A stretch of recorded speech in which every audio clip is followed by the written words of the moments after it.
এই আয়না ঘর বানিয়েছে মানুষগুলো। অনেকে মনে করে আয়না ঘর মানে চারিদিকে আয়না দেওয়া। কিসের আয়না?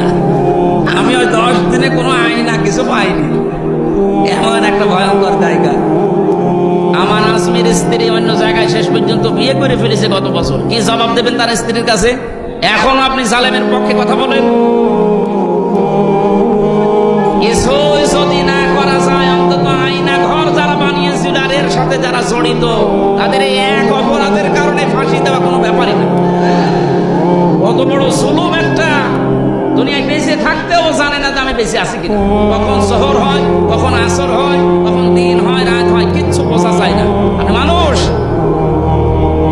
এখনো পর্যন্ত বলে যে আমি কি করেছি যে আমি পালিয়ে যাবো। কি করেছে? সামনে আয়।